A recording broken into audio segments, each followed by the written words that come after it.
Quis Deus que os seres se unissem não só pelos laços da carne, mas também pelos da alma, a fim de que a afeição mútua dos esposos se lhes transmitisse aos filhos e que fossem dois, e não um somente, a amá-los, a cuidar deles e a fazê-los progredir.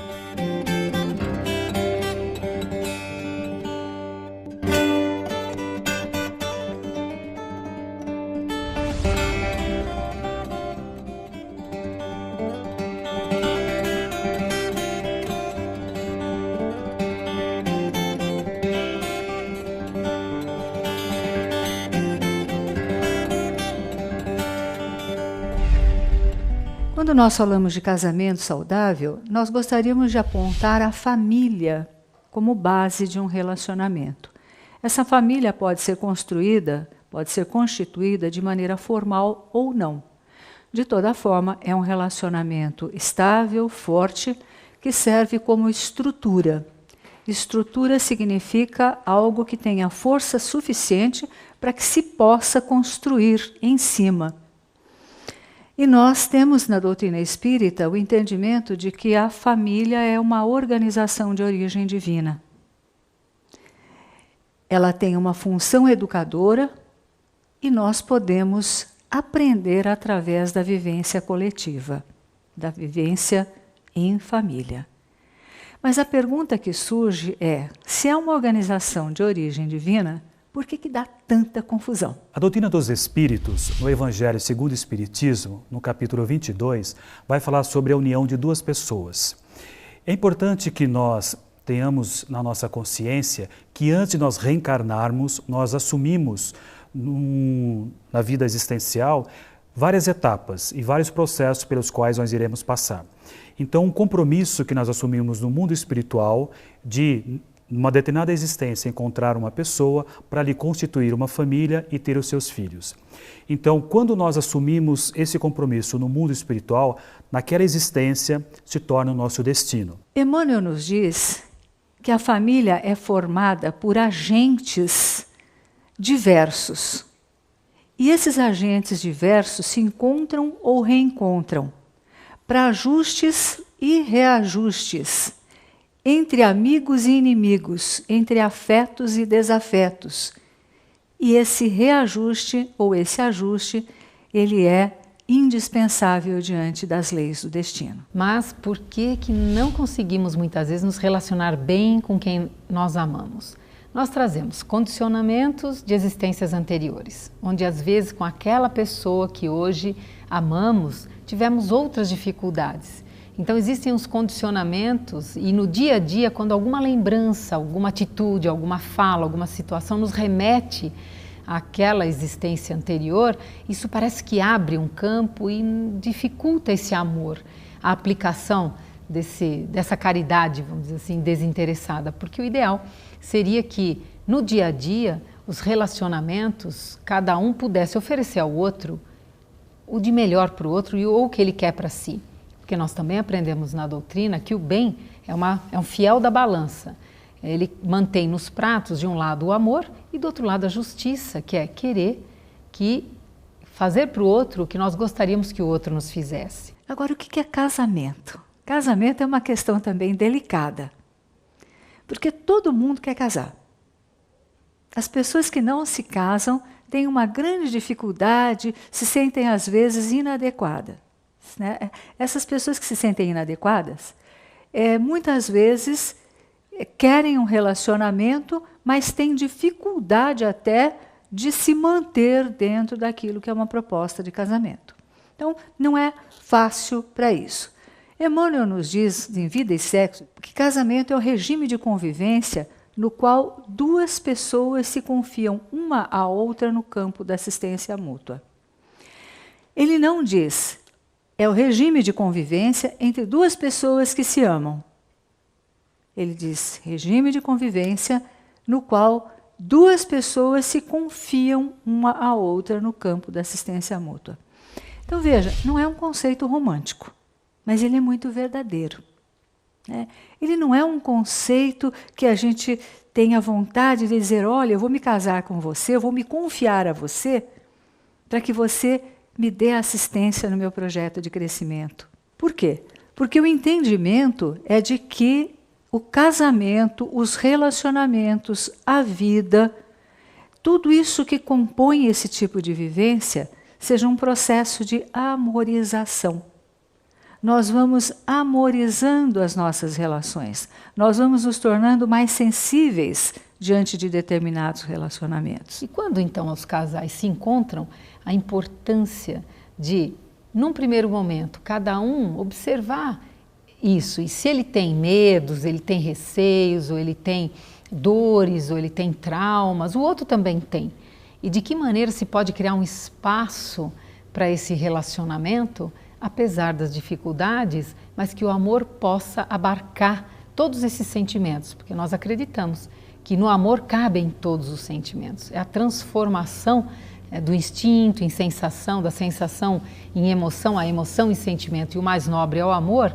Essa é a lição que o Evangelho nos dá. Em vez de nos desanimarmos e deixarmos os relacionamentos, nos separarmos e querermos viver a sós, que tal encararmos esse desafio que é amar o diferente, respeitar as diferenças e seguir assim também dentro dessa lei e esse grande ensinamento que Jesus nos deixou, que é o amor. Então, quando Emmanuel diz regime de convivência no qual duas pessoas se confiam uma à outra, a primeira palavra que surge é: eu confio em você. Eu vou me confiar a você para que você me ajude a crescer.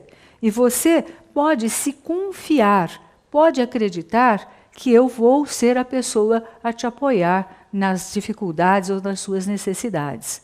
Deve ser uma relação de crescimento criativa, onde um é o facilitador do aprendizado do outro. Agora, se nós esperarmos um casamento através da nossa expectativa fantasiosa, se a gente achar que estamos casando com um príncipe, com uma pessoa perfeita, nós já começamos de uma maneira equivocada.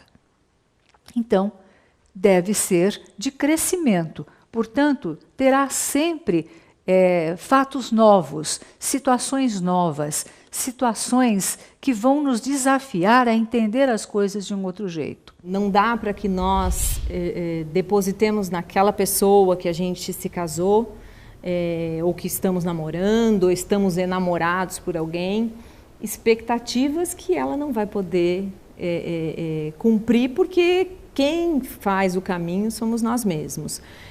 Nós não podemos jogar na mão do outro a felicidade que nós tanto queremos. É a crença de que o outro vai fazer aquela outra pessoa feliz. É a busca da felicidade.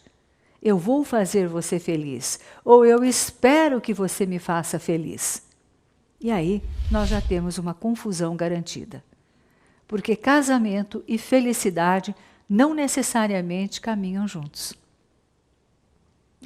Por quê? Porque nós vamos encontrar afetos e desafetos, amigos e inimigos, para ajustes e reajustes, que são inevitáveis diante das leis do destino.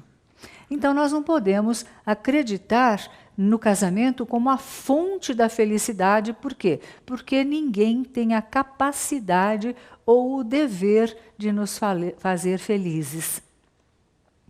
Nós também não temos o dever e a capacidade de fazer qualquer outra pessoa feliz. Se nós partimos dessa premissa, nós temos uma premissa equivocada.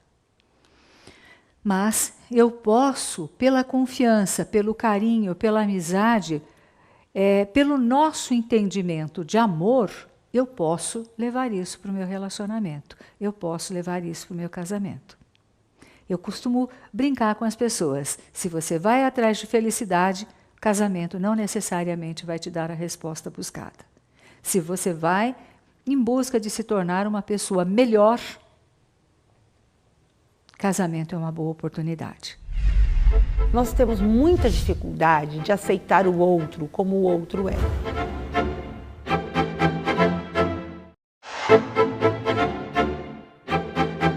As dificuldades que temos para os relacionamentos hoje em dia partem primeiramente do fato de que nós não nos conhecemos. Então, quer dizer, se nós não nos conhecemos, dificilmente nós estamos aptos a um relacionamento onde nós vamos conviver com o outro. Então, se nós não nos damos bem conosco, nós dificilmente vamos conseguir transferir isso para outra pessoa. Quando você não se acha merecedor de amor, você simplesmente não aceita que outra pessoa possa lhe amar. Então você tem desconfiança, você tem ciúme, você tem uma série de respostas negativas à expressão de afeto. O que é que você pretende ganhar com isso? Então isso tudo vai minando o relacionamento. Nós temos muita dificuldade de aceitar o outro como o outro é. Nós sempre esperamos que o outro seja aquilo que a gente idealizou. Todo o problema está na idealização. Então eu conheço uma pessoa, idealizo esta pessoa, que ela é de uma determinada forma, que ela age de uma determinada forma, aqui, por exemplo. E aí o comportamento dessa pessoa está aqui, isto me frustra. Eu quero porque quero, faço porque faço, que essa pessoa chegue aqui. Só que isso é um tempo dela. Ela tem o direito de ser quem ela é. E normalmente nós esperamos do outro que ele seja aquilo que eu quero dele, que eu espero dele. Então o maior problema no casamento está na idealização que um ou outro faz, né, do seu parceiro. Nós vamos encontrar casais que, a pretexto de ajudarem naquele trabalho de crescimento, criticam o outro o tempo todo. Ah, mas é uma crítica construtiva. A gente tem que parar para pensar se de fato é uma crítica construtiva. Porque a crítica construtiva, ela tem hora, ela tem um momento, ela tem a oportunidade, senão muitas vezes ela é demolidora, desestimulante. Então, diálogo é fundamental, é necessário, mas muitas vezes nós vemos casais que apenas se criticam. Nós também temos muita dificuldade em dar tempo para conhecer de fato as pessoas. E quando eu falo conhecer as pessoas, não é um conhecer no superficial, que na maioria das vezes acontece, quer dizer, do que eu gosto, do que eu não gosto, qual é a minha profissão, não é isso. Conhecer o outro enquanto espírito, enquanto personalidade, com seus valores, com suas dificuldades, com seus vícios e com suas virtudes. A partir do momento em que eu me predisponho a conhecê-lo na sua integralidade, de fato, os relacionamentos passam a acontecer ou fluir com mais naturalidade. Cada um de nós tem as suas tendências positivas e negativas e nós não podemos exigir do outro aquilo que ele não pode dar, porque ele também não vai exigir de nós. Se houver essa exigência extrapolando os limites que cada um pode oferecer, esta relação certamente estará comprometida. Então veja, nós estamos falando que casamento, que família envolve negociação, envolve estratégia, envolve oportunidade e um objetivo. Nós temos aqui a questão do desemprego e da falta de dinheiro como uma fonte muito grande de problemas no casamento. A falta do dinheiro, ela é tão delicada que muitas vezes as pessoas toleram por um tempo. Depois já começa a haver uma cobrança muito grande. Enfim, é um teste muito grande nesse processo de confiança mútua. E quando o casamento esfria? Parece que a gente olha para o outro e ele não desperta mais dentro da gente aquele impulso afetivo, aquele entendimento. O que acontece quando o casamento esfria? Existe uma autora que escreveu um livro chamado Separação, que é a Daphne Rose Kingma. Ela diz assim, que a maioria de nós ingressa na idade adulta, desinformada. Do quê? Desinformada sobre nós mesmos. Inconsciente sobre todas as influências, pessoas e cenários que nos moldaram. Ou seja, nós vamos para um casamento sem saber de fato quem nós somos. E se nós não sabemos quem nós somos, como é que nós vamos saber o que é melhor para nós? Como é que eu vou conviver com uma pessoa que eu acho que é boa para mim, mas eu não sei se ela será realmente boa para mim? Então, quando essa autora fala sobre separação, ela fala dessa desinformação, dessa falta de informação que só pode ser suprida pelo autoconhecimento. É o autoconhecimento que dá condições de uma pessoa poder realizar escolhas conscientes. Eu tenho um amigo já no plano espiritual, Dr. Luiz Monteiro de Barros, muito amado, um encanto. E quando ele fazia palestra sobre o casamento, eu ficava na FESP, eu era criança, eu ficava parada. E ele dizia assim, é claro que isso não acontece, mas era uma brincadeira dele, que os espíritos põem uma venda para que o casamento que fizesse os dois crescerem se realizasse. E que depois do casamento tirava a venda. Então, que era um susto. Emmanuel, no Vida e Sexo, diz assim, que sempre que houver ameaça física ou psíquica, pode haver uma separação, que é melhor para os dois. Mas nesses casos, lembra o querido Emmanuel, em geral, as raízes das dificuldades estão em encarnações anteriores. Não se justifica, porque os dois vieram preparados para a vitória. Agora, é claro que também a gente não tem que ficar exagerando, né? Vamos dizer assim. Muitas coisas aparecem e as dificuldades surgem nos relacionamentos de agora, a despeito dos que a gente já teve no passado. Então, situações novas surgem, você tem que lidar com elas, junto com aquelas que pode ser com as relações do passado, né? E sempre com aquela ideia de que não tem o certo ou o errado. É aquilo que é possível ser feito, e os relacionamentos ajudam nos crescimentos pessoais de cada um dos lados. Então não é para quem vê quem ganha e quem perde, né? Não é certo ou errado, é o que é possível.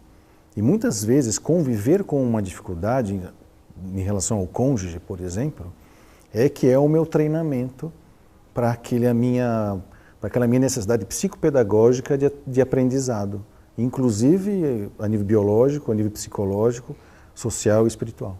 O casamento, então, seria um processo evolutivo? Sim, seria. Porque nós somos selvagens. Então, por exemplo, em sociedade, se nós abolíssemos todas as leis, como seria? Nós, por exemplo, normalmente comparamos o Brasil com os Estados Unidos, né? Que lá as pessoas aparentemente cumprem a lei de maneira maior. Aí questiona, porque eles são mais educados, são mais evoluídos? Não, porque a aplicação das sanções legais é mais eficiente, não é? Então, se você abusa do consumidor, imediatamente você vai ter a aplicação de uma pena, não demora muito, o que faz com que vale a pena você manter a lei. Então, qual foi o objetivo da institucionalização do casamento? Inicialmente, era garantir as posses, né? Mas hoje em dia, o casamento legal, ele estabelece o quê? Direitos e deveres do cidadão diante dessa sociedade. Então, o casamento legal tem uma função social? Sim. Disciplinar os instintos, disciplinar as tendências egoístas, disciplinar as tendências possessivas que nós trazemos dentro de nós. Então, se a gente não faz isso espontaneamente, a gente faz sob pressão legal. Agora, ele será necessário em todos os processos? Não, à medida que a gente evolui e sai desse nível de selvageria, não vai precisar mais de um instrumento legal para determinar aquilo que você deveria fazer. Então, à medida em que nós evoluímos como pessoas, como seres vivos, vamos deixar de ter uma pressão para cumprirmos os nossos deveres, porque faremos isso com tranquilidade. E como é que o Espiritismo vê o casamento? É tão importante que no Livro dos Espíritos ele aparece como resposta dada pelos Espíritos superiores como uma das maiores instituições criadas pelo homem. O casamento é realmente uma criação humana importantíssima, porque através do casamento o homem, além dele crescer, conforme foi feita a pergunta, ele dá chance, abre as portas da reencarnação. Então é importante que, agregados a esses valores que o Espiritismo nos passa, na estrutura de um casamento, onde os filhos possam ter segurança, afeto, uma educação, encaminhamento, exemplos de vida e também uma orientação espiritual. Então existe essa possibilidade E é assim que o Espiritismo nos coloca o casamento como mais uma ferramenta de evolução e de progresso. Então, um casamento saudável parte-se do princípio de que nós estamos saudáveis, nós estamos procurando o nosso eixo, o nosso centramento, o nosso equilíbrio, a nossa harmonia.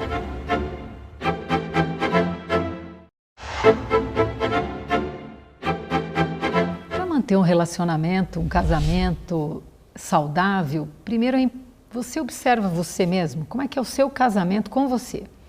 Porque nós temos homens e mulheres, a nossa parte masculina e feminina, então já é um casamento. E nós temos essa união interna, nós procuramos unir as nossas partes, unir as nossas intenções, isso falando individualmente. Então, se eu quero um relacionamento saudável, um casamento, como é que eu estou comigo mesmo?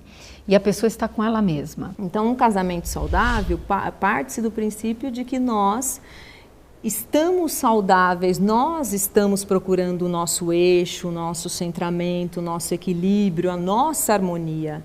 E o casamento saudável vai ser uma completude, vai dar à nossa vida um sentido, um significado ainda mais interessante. Mas não é ele que vai fazer da nossa vida mais interessante. É necessário flexibilidade nas relações humanas. Se nós formos pessoas extremamente rígidas, nós não vamos conseguir nos relacionar. Nós vamos impor aquilo que para nós é a nossa verdade. E aí não tem relação. Reconhecer, então, em todos os momentos, se você tem essa crença, né, de que você tem a capacidade de alterar a sua própria vida, de mudar a sua própria vida e de afetar a vida da sua família. Como que eu vou afetar positivamente a vida da minha família? Nós estamos numa época em que nós sabemos que o planeta está entrando numa fase de regeneração. E nenhuma transição é serena, ela é turbulenta, porque é passagem, é mudança, e toda mudança ela tem as suas dificuldades. Então nós estamos recebendo espíritos que estão cada vez mais preparados para fazerem essa mudança. As crianças de hoje são muito espertas, elas percebem, elas entendem, têm um vocabulário, lidam com a informática de uma maneira absurdamente capaz. Se você pedir para explicar, ele não consegue, mas ele sabe fazer. Então nós temos que criar os filhos num clima de verdade, de transparência, de amor e de valores. São esses valores que vão fortalecer esse espírito que, como diz Kardec na Gênese, é propenso ao bem, mas não é um espírito perfeito, que através de valores é que ele vai enfrentar as turbulências do mundo que nós estamos vivendo, dessa transição.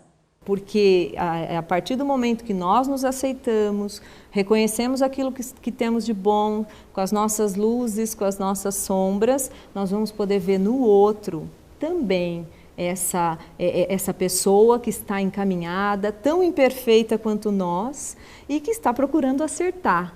Certamente o diálogo sempre é o melhor caminho.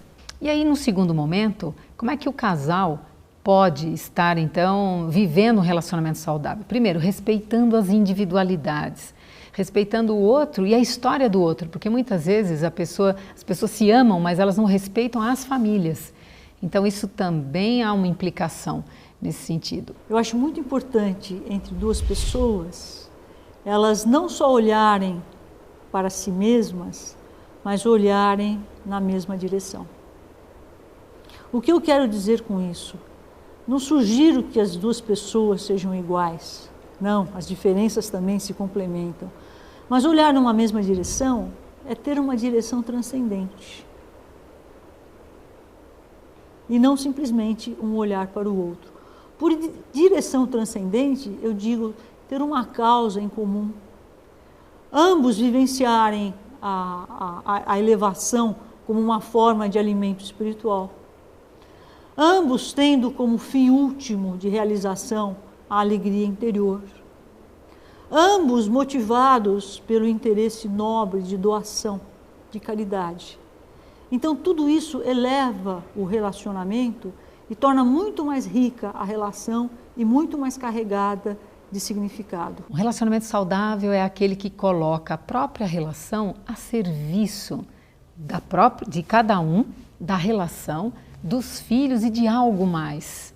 Que isso tenha um significado e que possa transbordar esse amor que ambos sentem. E quando nós falamos amor, algumas pessoas têm uma ideia romântica de amor, né? Mas esse amor que é do dia a dia, que são dos desafios, que é do autoconhecimento, do conhecimento do outro e do conhecimento da relação. Do conhecimento dos limites, do abrir mão muitas vezes. Então, todos esses movimentos fazem com que o relacionamento, o casamento fique saudável. Sem aquela ilusão de que não há nenhum conflito, de que não há nenhuma rusga, nenhuma dificuldade, nenhuma aresta. Ainda não vivemos esses tempos aqui na Terra, que é um planeta ainda em transformação. E lembrar que o lar é o lugar mais querido da Terra. Mas ele é o centro, mas ele não é o limite dos afetos. Quando eu constituir uma família saudável, uma família amorosa, então eu tenho como expressar isso, contagiar e impactar o mundo em que eu vivo.